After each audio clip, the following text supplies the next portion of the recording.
Being who I am is intrinsically political, and up until now I'd always thought that maybe it was enough to be visible, but I think I need to be more than visible, I need to be vocal. Mojo Juju is a genre-bending musician.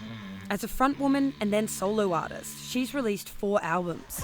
But her forthcoming album, delving into her Filipino and Wiradjuri roots, is already making big waves around Australia.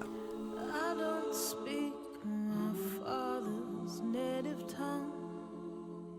I hoped that maybe there were other people out there that had sort of had similar experiences to me that might connect with it, but the reaction to the clip and the song has been unexpected and unprecedented as far as anything I've done before.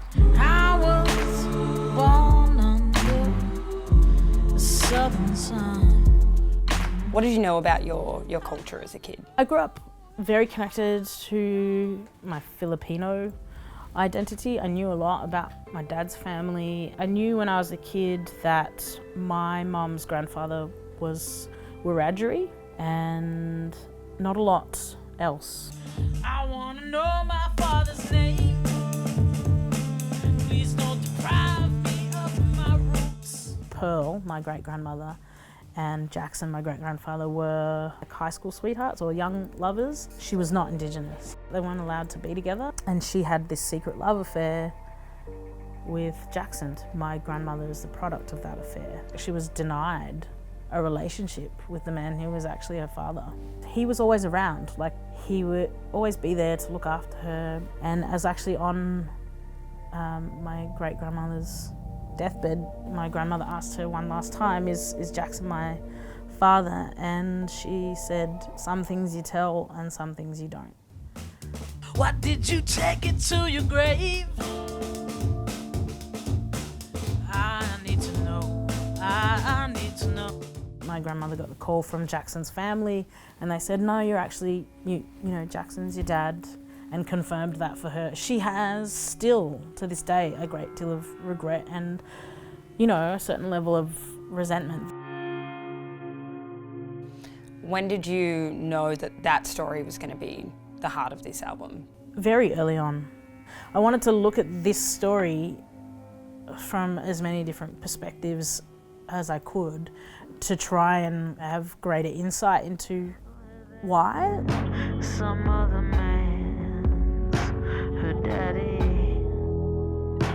You moved around a lot as a kid. Did that actually make music more important to you, do you think? I think so. I was often the new kid in town, but I was also a minority in many other ways. Was there a first time that you realised what it meant to be other as a kid? Probably as maybe like 5 or 6 year old in the playground and kids sort of taunting me. If you were Asian, people just assumed that you were Chinese, so I would get Chinese slurs and things. But I remember going home to my grandmother and being quite distressed about it, and she pulled out the, World Britannica encyclopedia, and we looked up China and we went through and she showed me pictures and we talked about it, and she was like, Chinese people are beautiful. That's nothing to be ashamed of. That has stayed with me always. If you were a kid and people ask you about your background, what would you actually say to them? That I was Filipino. Growing up, I never felt that I was Australian, because the narrative that you're fed is that the Australian identity is a white identity. Someone from the music media had said to me, I really like what you do, but I'm surprised you've been so successful. And when I kind of asked him why, he said, because you're really confronting. And I was like, how so?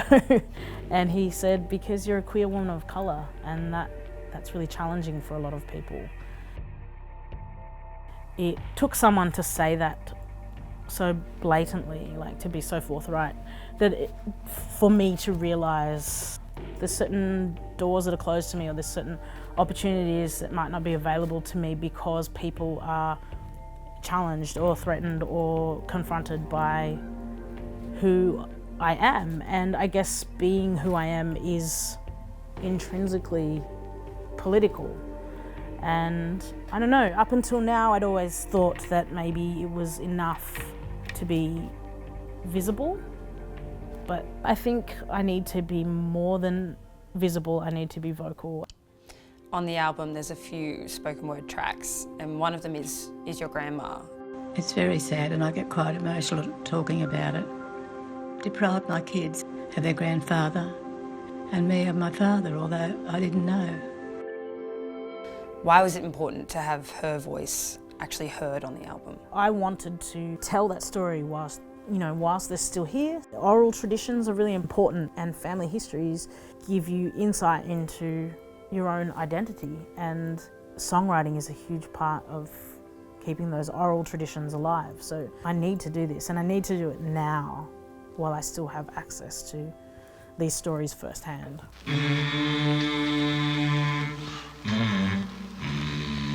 Having experienced a lifetime of being otherised, I have things to say that I think are valid, and maybe some of those things are important.